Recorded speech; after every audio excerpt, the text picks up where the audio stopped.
나무 묘호랭개교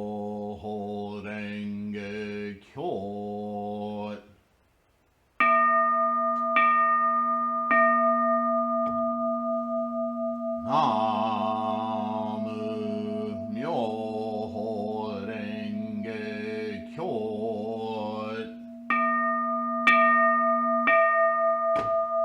나무 묘호랭개교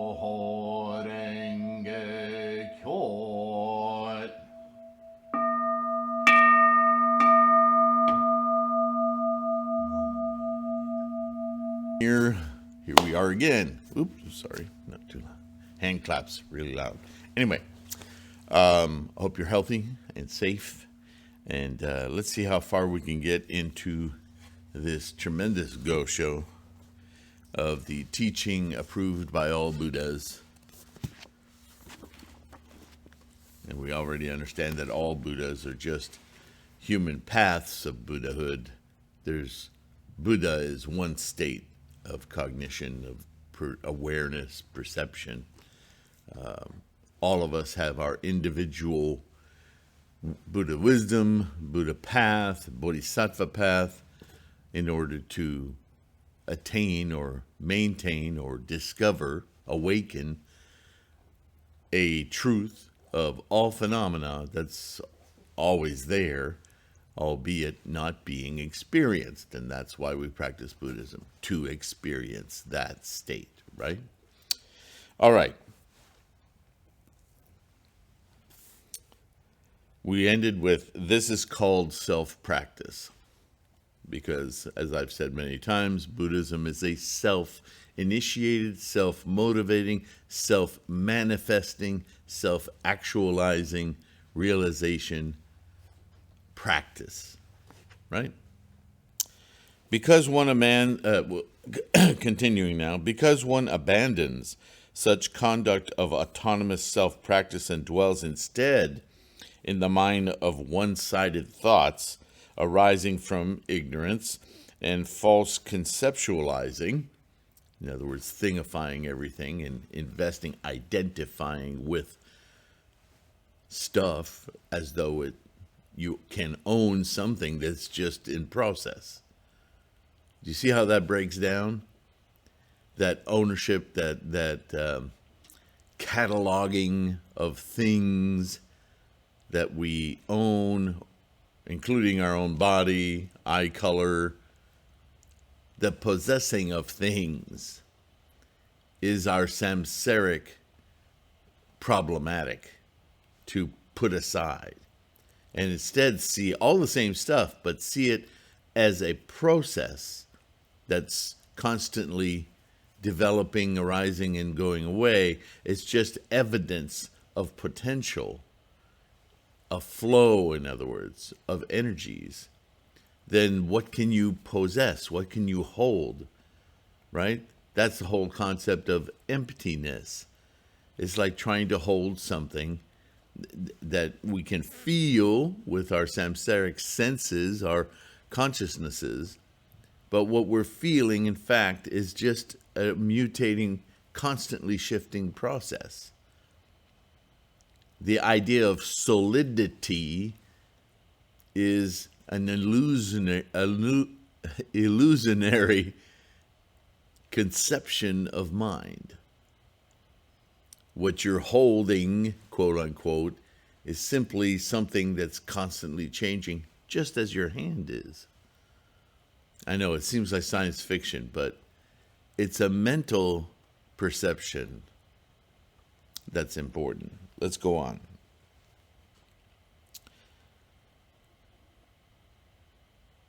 And so this sentence, I'm going to start it over because it's a long sentence and it talks about this very thing. Because one abandons such conduct of autonomous self-practice, if you're not chanting, if you're not trying to become aware of the phenomena around you as well as yourself, so that you can unglue yourself from this idea of holding on to, and dwells instead in the mind of one-sided thoughts arising from ignorance and false conceptualizing that are utterly without substance, there it is, and thus turns his back on the teachings and instruction of all Buddhas of the three time periods, he moves from darkness into darkness, ever going against the Buddha Dharma. How sad, how grievous. But if at this moment he were to come to himself, an interesting statement, come to himself, rectify his thinking and return to his enlightenment, which has been there all along, he would know that there is no becoming a Buddha in this very body apart from himself. This Gosho is so dense with the simple idea that has taken 84,000 Buddhist teachings to explain, as I am now trying to explain, right? With our samsaric words, another thing that we possess, hang on to, right? Think about that. Think about language. Why are there so many different languages? Why don't we all talk in clicks and hisses? Why is your language better than my language, or her language, or their language? Really, consider that question. You could say, well, because my language is what I've spoken since I was a little kid and everyone around me, so it's more comfortable, it's more recognizable. Is that why it's right? Is that why it's better? Is that why everybody has their version of it?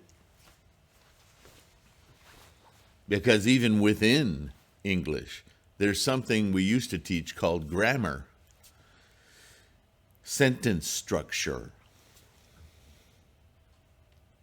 How do you begin and end a paragraph? Where should you begin and end a paragraph? Oh my gosh, I'm going into weird territory now.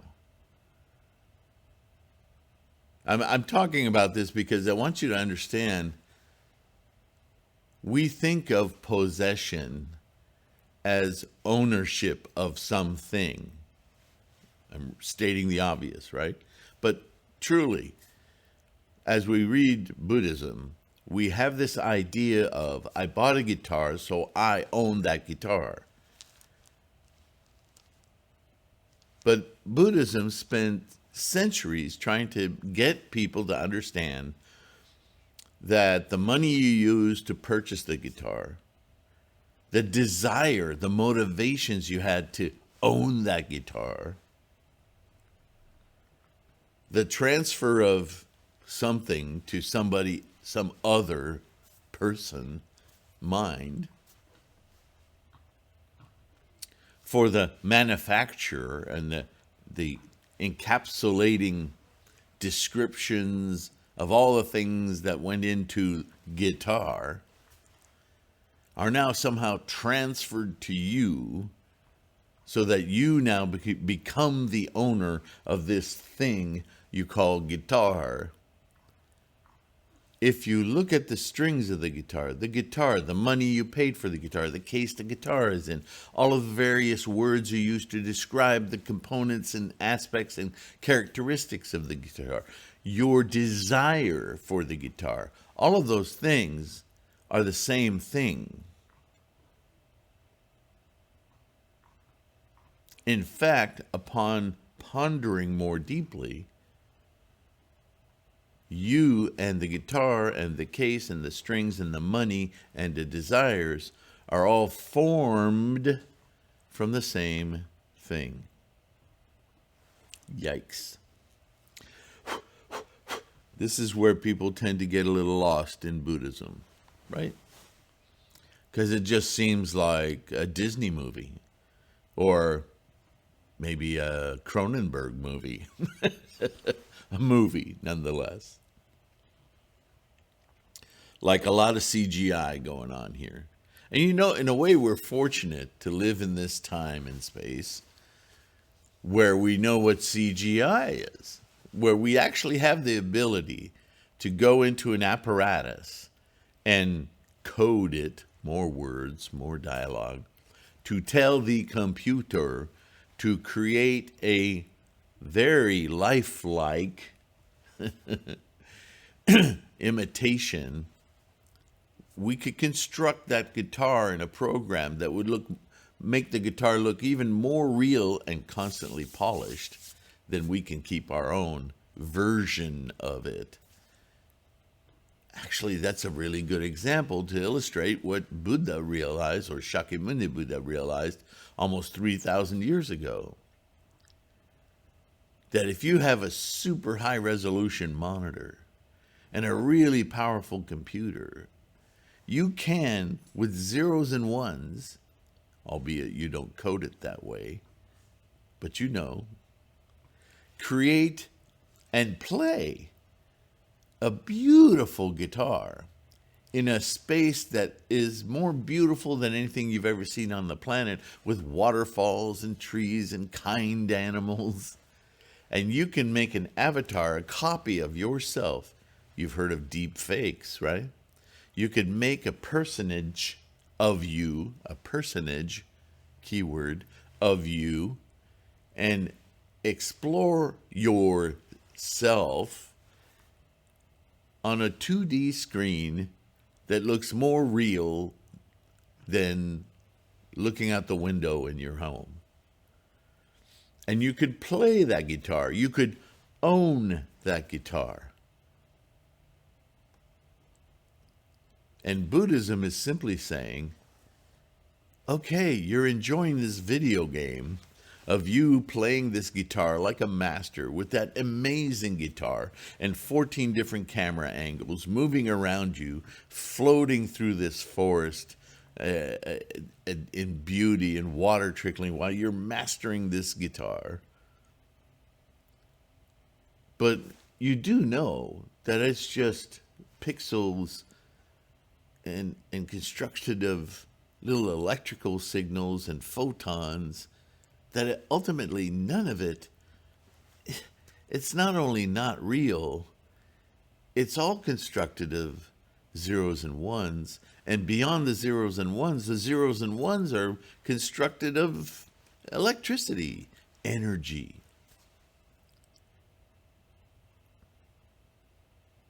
So if you can conceive of that, my friend,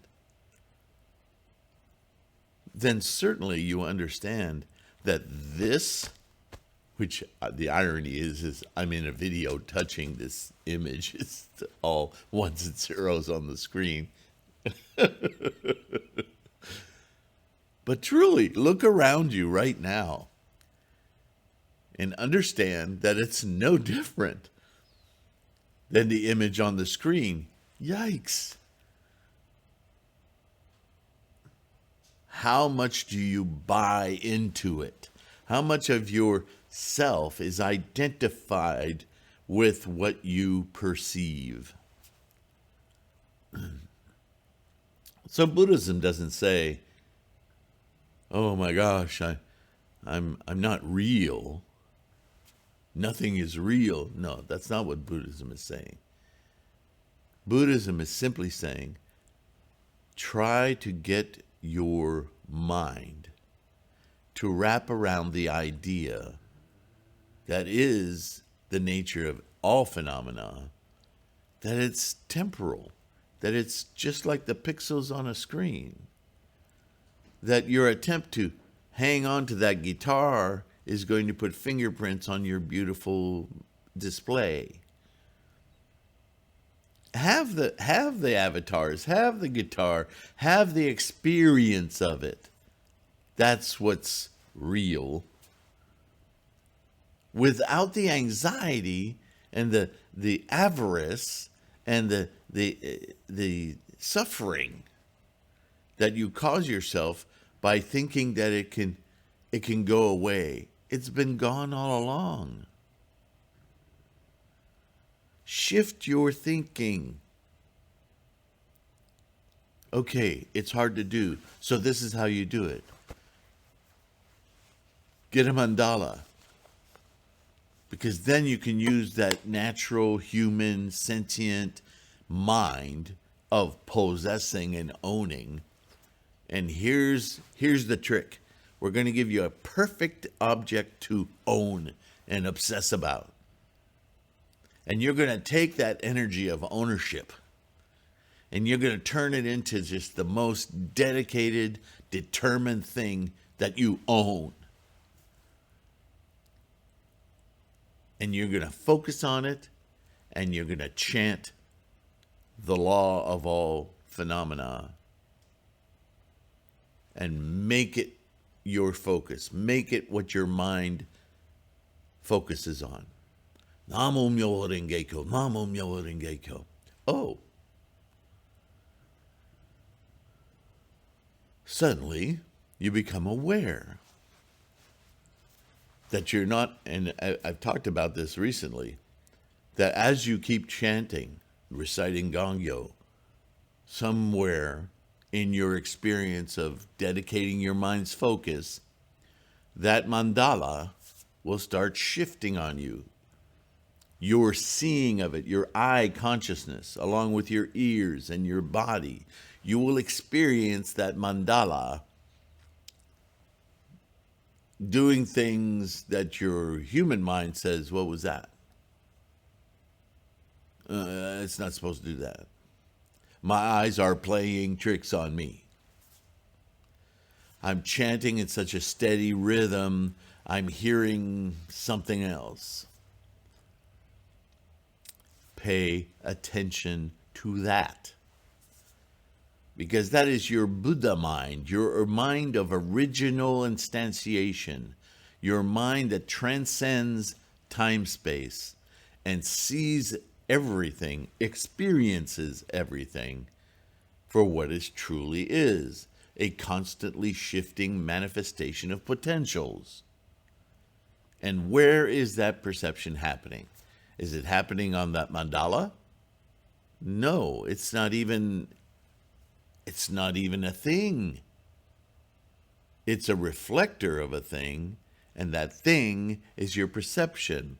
Your perception in this body of Buddha.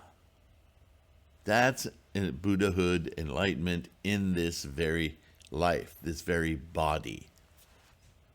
And I'm glad he keeps saying body, because body is ultimately the thing. And that's why I've been telling you the body personal is the body universe. That the fact that there's no separation truly in that doesn't eliminate me. It just provides a mindset, a clarity, an understanding of this experience that relieves the stress about owning it, relieves the anxieties about losing it. All our fears start to dissipate because life, it's awesome. And it comes and goes. Okay. How interesting would a waterfall and a babbling brook and rapids be if it didn't make any noise? If it didn't change light qualities? If you couldn't see movement? That's why, you ever notice that when you travel or go on vacation or do something that you take photographs of and you show those photographs to other people, they're like, yeah, that's cool. Oh, where was that? They're not as excited as you are. Why? Because it's a static moment. You experienced it in millions of moments, right? Birth. Your experience is rich, albeit because now with the photograph, you're trying to possess it. But the photograph can't possess it. Because it's changing even when you're not looking at it. And that's the point. What is there to stress about or be anxious about or hang on to if it's already gone? What you're excited about and what is personal is your experience. Well, if that's the case, then you should just take a mason jar and put the experience in it and then share that with your friends. That'll work. I've often said I'm a clown. But seriously, it's as frightening as it might be, it's hilarious. It's hilarious how convinced we are of our possessions, let alone in our relationships. That's where it gets real fireworks, right?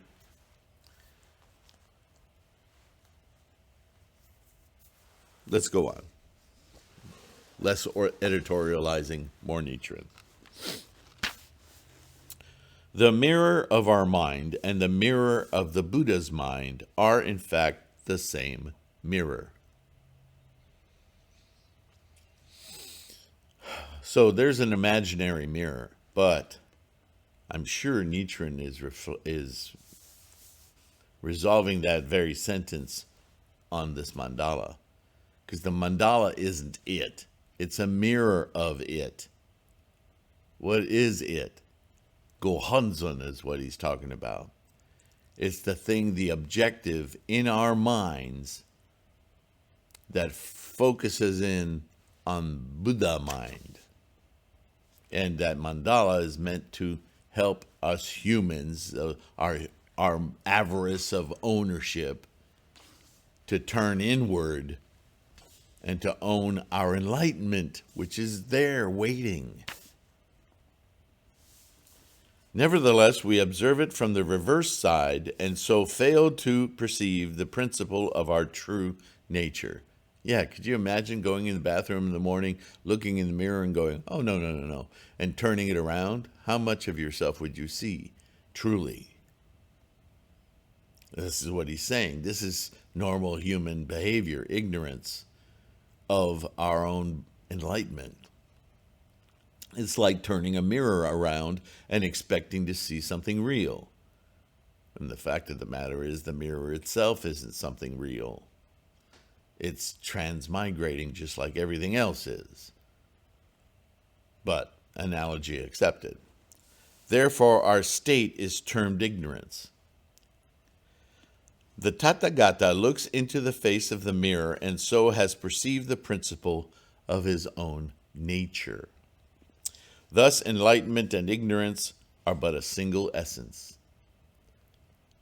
Right? Because you can't be enlightened without being.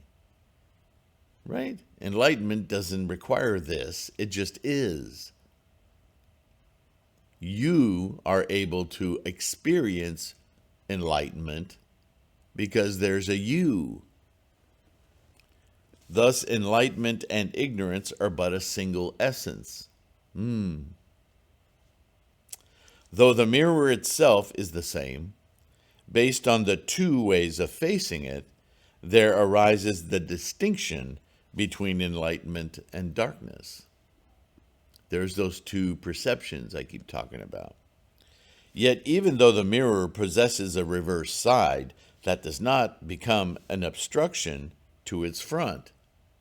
Just because you don't want to look in the mirror and you're looking on the back side of the mirror doesn't mean the mirror doesn't exist. It's your perception that needs to change.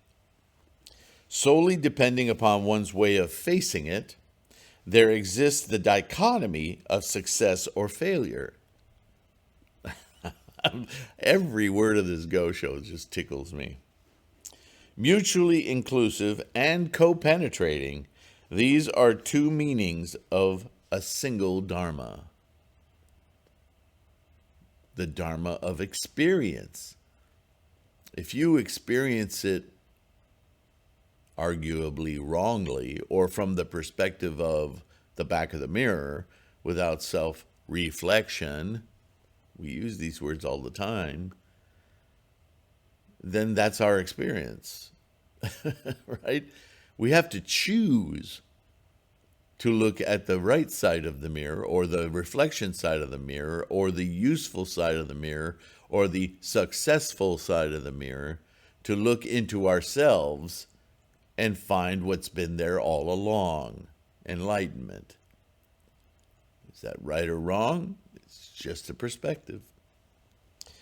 The doctrines for instructing others are like facing the reverse side of the mirror, talking about reflections all the time without ever experiencing them. The observation of the mind that is self-practice is like facing the front of the mirror. Whether it is the mirror at the time of instructing others or the mirror at the time of self-practice, the mirror that is the nature of our mind is only one and without change. The mirror is analogous to this very body. Facing the front of the mirror is analogous to attaining Buddhahood or awakening, while facing it from the reverse side is analogous to remaining an ordinary being, just enraptured in stuffdom.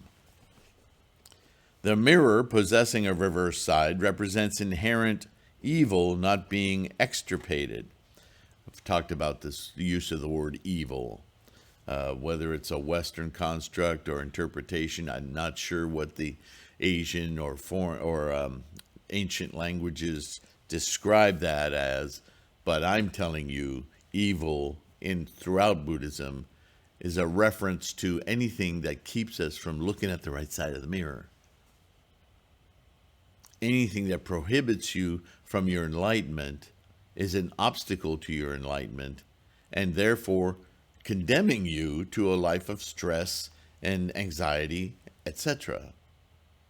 So it's evil, because our whole purpose for being human beings alive with this mental cognition that emerges from this elaborate apparatus is to live it fully, to experience it, the marrow of life. And by being obsessively owning and trying to anchor everything down, we're missing it. We're missing this glorious, wonderful, satiating life. We spend all our time worrying about losing it. Fill in it.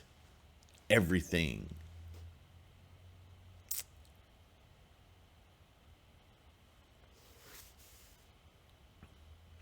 When one faces the reverse side of the mirror, the virtue of its facing is lacking. This illustrates the merit of the teachings for instructing others. That's the provisional teaching, are all about walk around, look at the other side of the mirror. It represents the Buddha nature of living beings not being manifested. Self-practice and instructing others are the power and function of success and failure in attaining Buddhahood. Good, evil, success, failure. It's all in how you look at it. So now here's another quote from an ancient teacher. Once again, Nichiren is always lauding the lineage of bodhisattvas that go all the way back to Shakyamuni. He stands on their shoulders. He does not declare, I know Buddhism better than anyone else. Follow me. I'm the Buddha. I'm telling you. No. Nichiren's whole function is look at the scholarship of Buddhism. It is made obvious repeatedly throughout centuries and centuries, millennia, that this is what Shakyamuni has been saying all along. And in the Lotus Sutra, he describes self-practice, the practice for all of us, bodhisattvas of the earth. This is how we today, in this age, awaken our Buddha being Buddha of the universe. Same thing. So here he is, quoting Chuan Wan of the Xuan He. Siddhartha drew his grandfather's bow, bending it until it was round like the full moon. This corresponds to power. His arrow penetrated 7 iron drums, piercing one of the iron wheel mountains, passed through the earth, and reached the watery circle. This corresponds to function. This refers to the power and function of self-practice. The power and function of the various teachings of expedient means are weak and feeble. They are like the bow and arrow of an ordinary person. The reason is that, while those who formed a connection before, i.e. to the pre-Lotus Sutra teachings, received the 2 kinds of wisdom, of the teaching for instructing others, their illumination of principles was not complete. The confidence that they aroused was not profound, and the removal of their doubts was not exhaustive. So they may have understood it in principle, but they couldn't actualize it. They couldn't internalize it.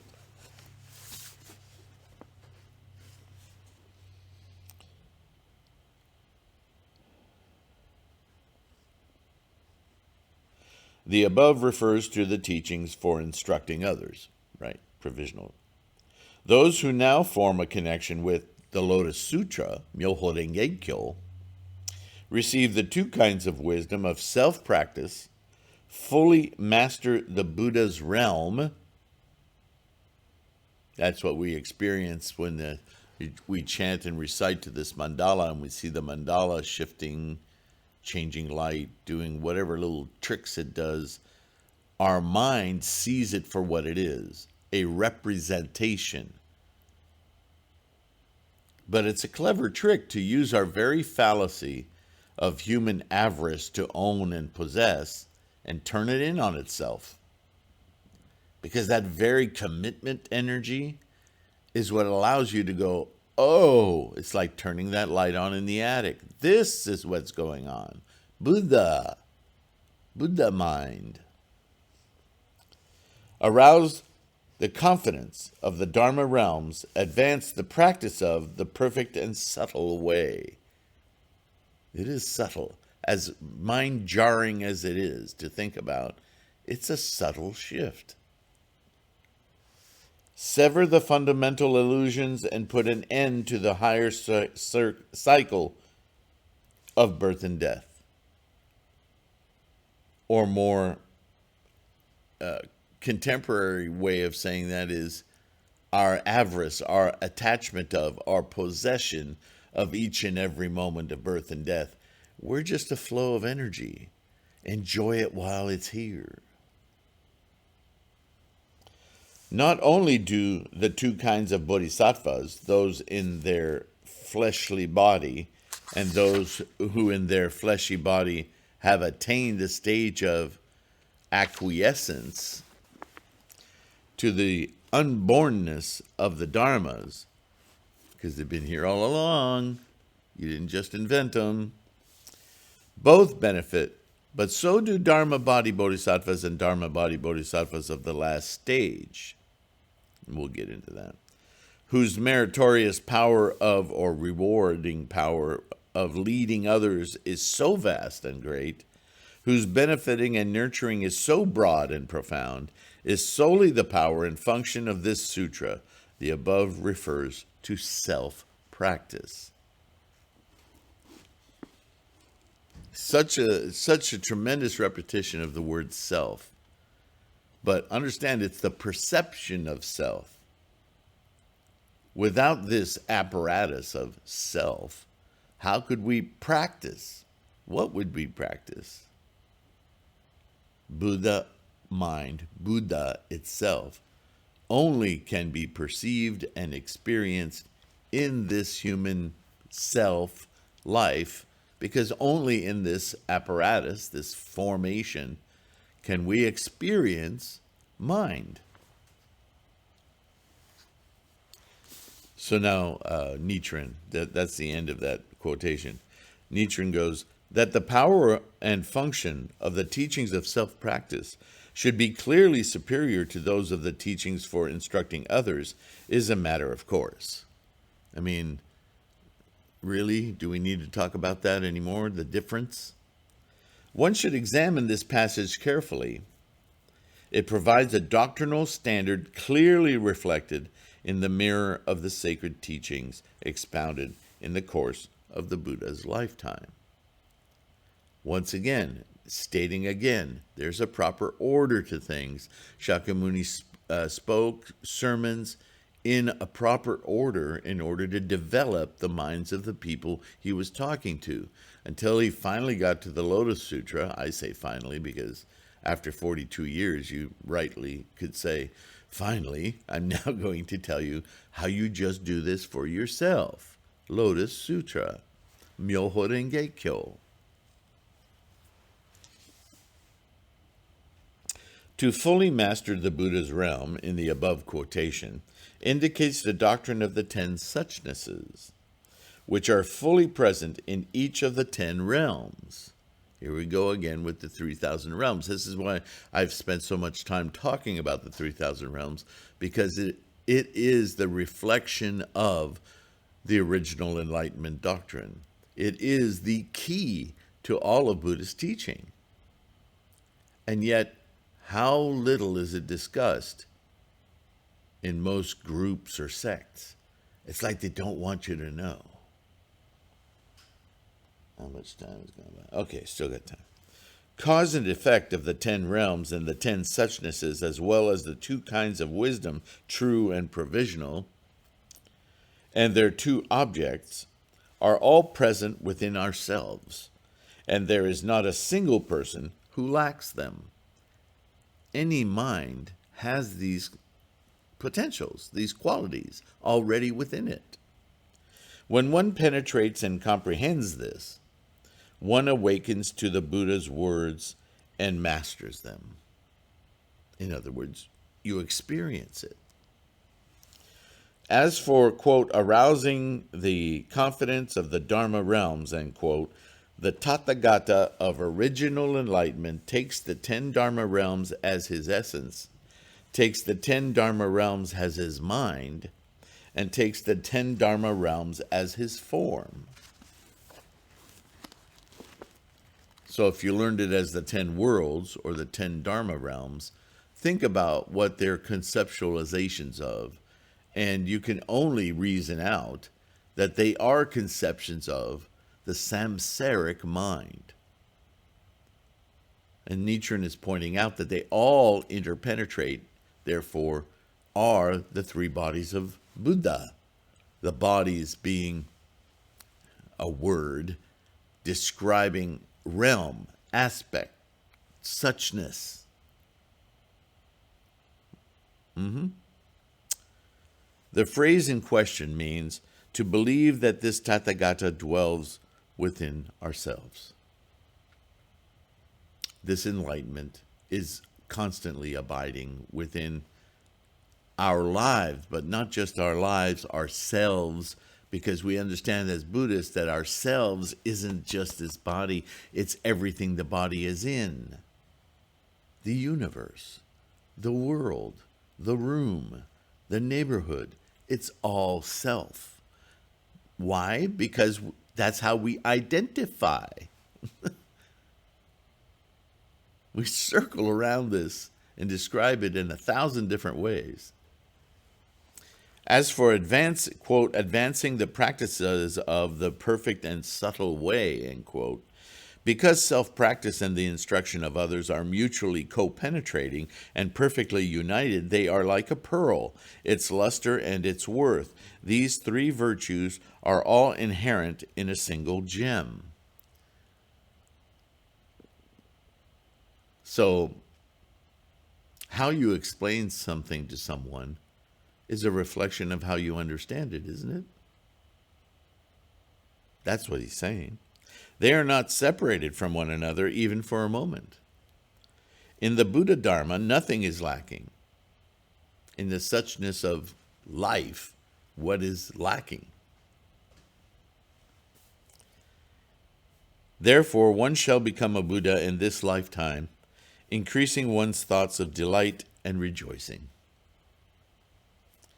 As for, quote, severing fundamental illusions, end quote, when one awakens from the sleep that is the darkness of the thought moment and returns to the waking reality of original enlightenment, samsara and nirvana will both be like yesterday's dream.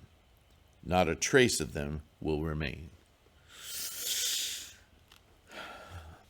Because when you understand with your Buddha mind the duality that we crave and cling to in the samsaric realm,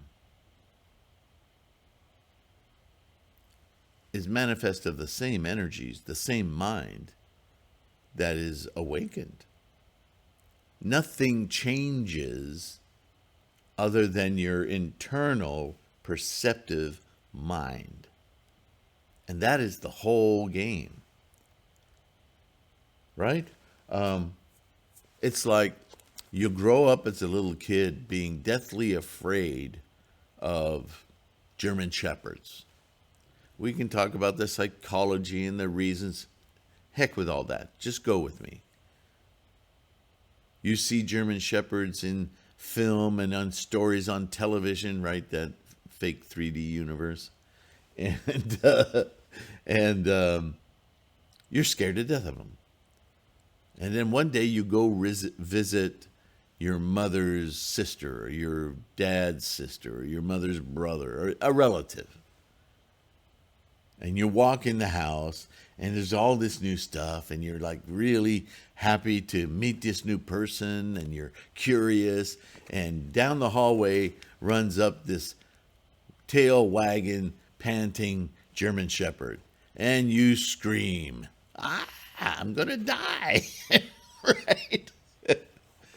And then your mom or your dad or your brother or whatever, somebody comforts you and you're scared. No, it's going to eat me. No, look. And they put their hand out and the German Shepherd licks it and sits down and his droopy eyes, they look so kind and everything. And you gradually, hopefully, you lose your grip on fear and your fear of loss of life, identity, pain, but not loss of pain, you know what I mean. And within a few minutes, the dog is smelling you and then it licks your face and you're not sure what to think of that. And then it sticks its head under your hand and it picks up your hand. And you're like, oh my God, oh, he's furry. He's soft. And maybe over time, you start to giggle. Not only because it's fun to be with the dog, but you're also giggling because of all the fear you're letting out. It's all leaving your body. Because you created it. That's your craving, your clinging. When you let it go and you laugh, suddenly the dog looks brighter, not so dark. Its teeth not so menacing. That incredible tongue that's always coming out, stop it. It tickles. Tickle? From a creature that would devour me? Tickle? Fear just leaving. Possession of all these fake thoughts going away. The dream, you're awakening, you're waking up. How wonderful. Now you're experiencing joy and rejoice. This is exactly what happens when we chant Namo Myo Renge Kyo to our mirror of Gohanzan. We are letting fears go. Fears that are self-created in the mind. Just pushing it aside and giving it a new coat of paint and seeing it in its glory rather than its threat.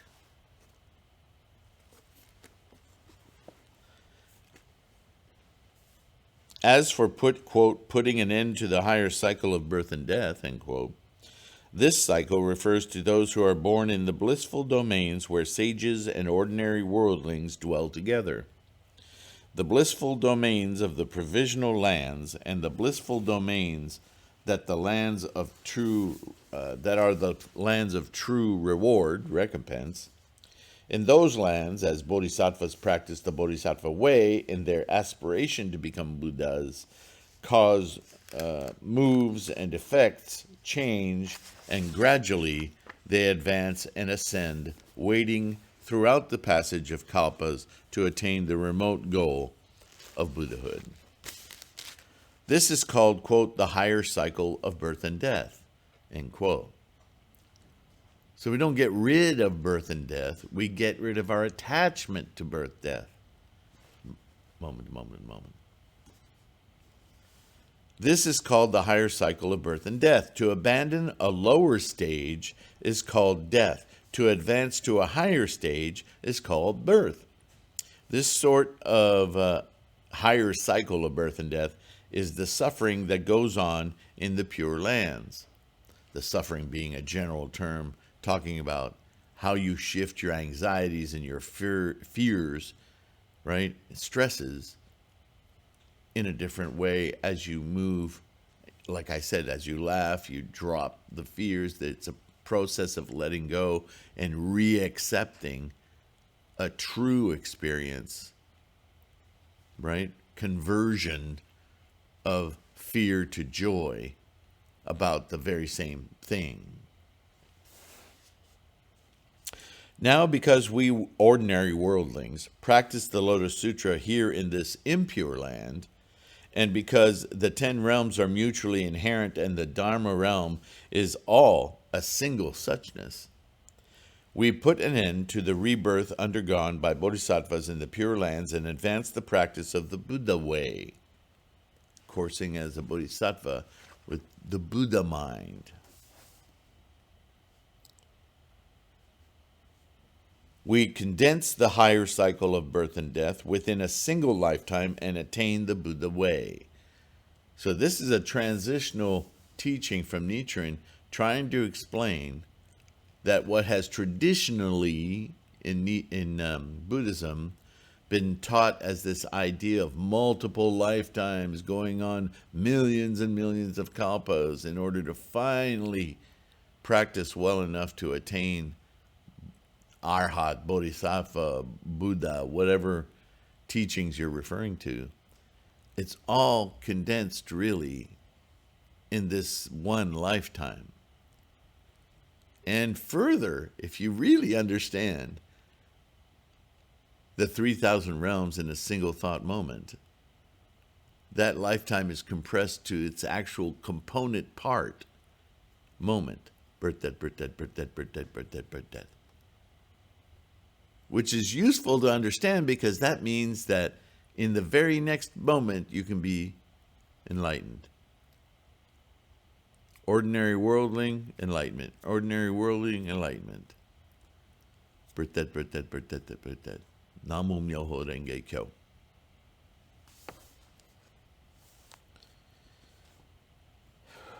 Therefore, the two kinds of bodhisattvas, both those in fleshly body and those who are in fleshly body, have both those in the fleshly body and those who in the fleshly body have realized non-birth and non-extinction, advance in the way and put an end to rebirth. You see how he's like in the midst of this transitional teaching, because even in Nichiren's day, there was still a lot of going to another place. That enlightenment meant a pure land, another place, another physical realm. But the reality of the teachings, it has nothing to do with that.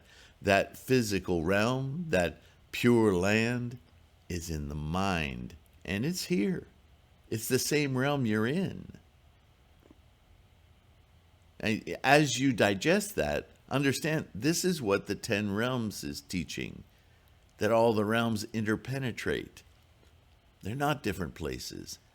They're the constantly changing perception in your mind. 3,000 realms in a single thought moment. This starts to take on a more visceral common sense, doesn't it?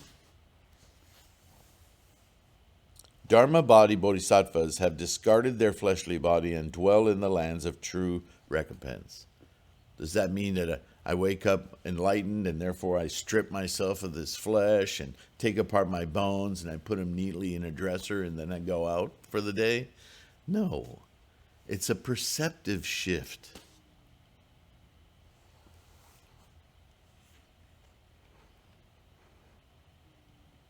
Dharma body bodhisattvas of the last age, our age, are those who have reached the age of virtual enlightenment.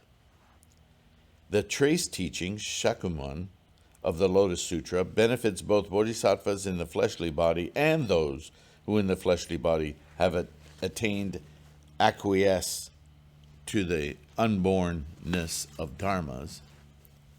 The origin teaching, Honmon, benefits Dharma body bodhisattvas and bodhisattvas in their last body. Right? This is totally discarding the idea of many lifetimes. But now the trace teaching is opened and integrated within the origin teaching to form a single wonderful Dharma, Lotus Sutra, Myoho Renge Kyo. Therefore, by the power of the practice that we, ordinary people, conduct here in the impure world, we benefit bodhisattvas of the 10 bhumis and at the stage of virtual enlightenment. Therefore, why virtual? Virtual enlightenment. We read that often. How do we use that term virtual today? Virtual reality. And that virtual reality is a label we put on a reality that is fake. It's virtually the same. So what do we mean by virtual reality? It's a condensed way of saying everything that we perceive of as things in this world is an imagined space. It flips it, doesn't it? And that we can experience this full world correctly as the constantly moving and flowing mirage of potentials. Oh, that's enlightenment. That sort of flips the way that we use it as virtual reality. What we're saying is if you could see the real world as the construct that it is, you would be enlightened. You don't need goggles for that. The reality is you've been wearing goggles all this time, trying to make everything permanent. So it's kind of a flip, a reversal of the way that we use the words in common parlance, right?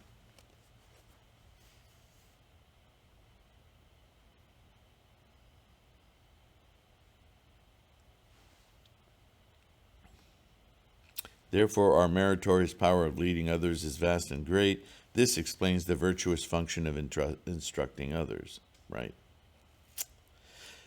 Quote, whose benefiting and nurturing are broad and profound, end quote, indicates the virtuous function of self-practice. In the practitioner of the perfect and sudden teaching, neither self-practice nor instruction of others is lacking, because we're manifesting influence. Both are inherent in the single thought moment. Horizontally, they fill the Dharma realms of the 10 directions, therefore they are broad. Vertically, they exhaust the depths of the Dharma nature spanning the 3 time periods, therefore they are profound. Such are the power and function of the self-practice of this sutra. Let me stop there. So, Nichiren is talking about exactly something that I've been mentioning several times. What is coursing? What is coursing as a bodhisattva?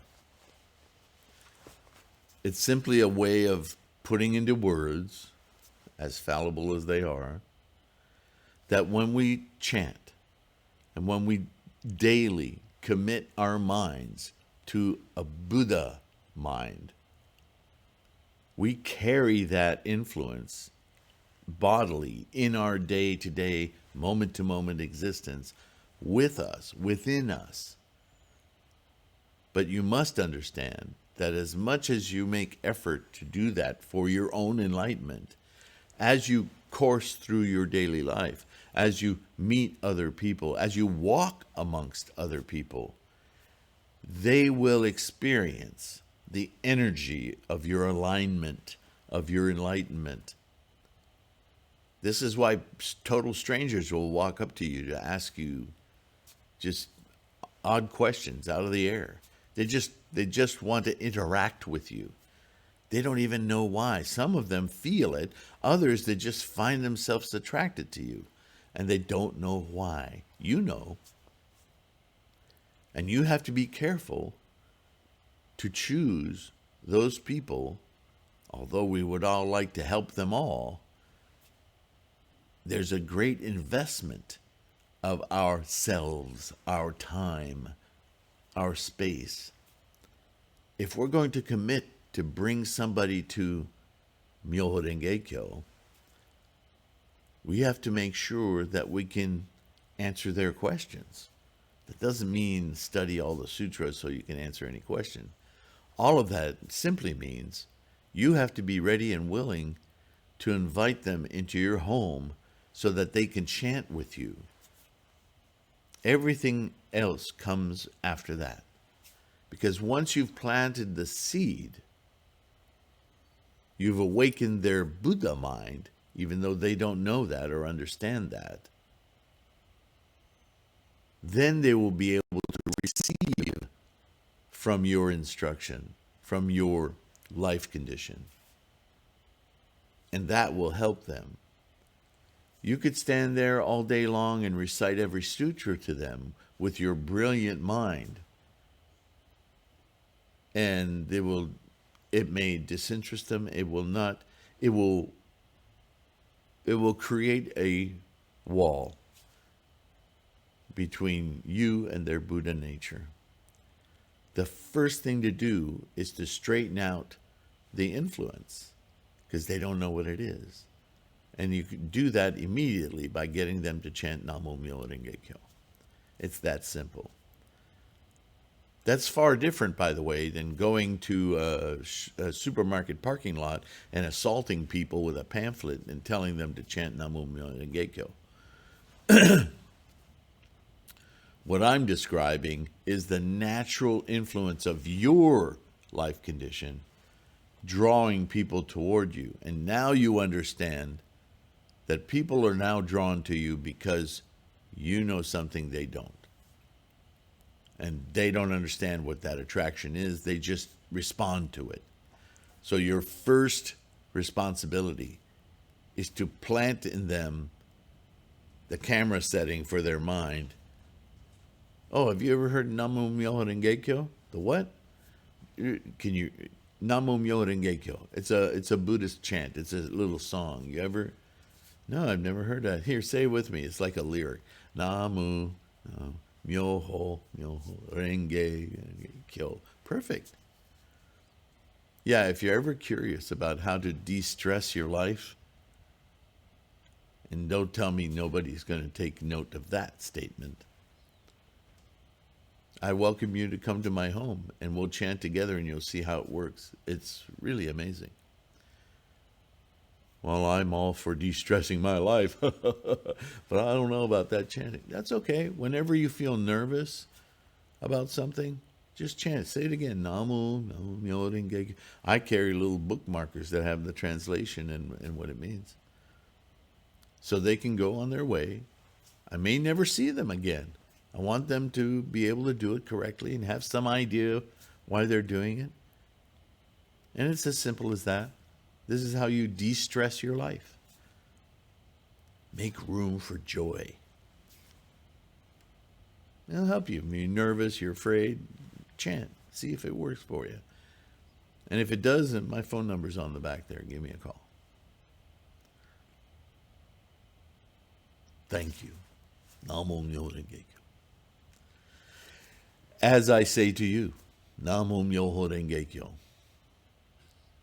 Thank you so much for listening, for downloading the podcast, for clicking that like button and subscribing so we can grow our Sangha.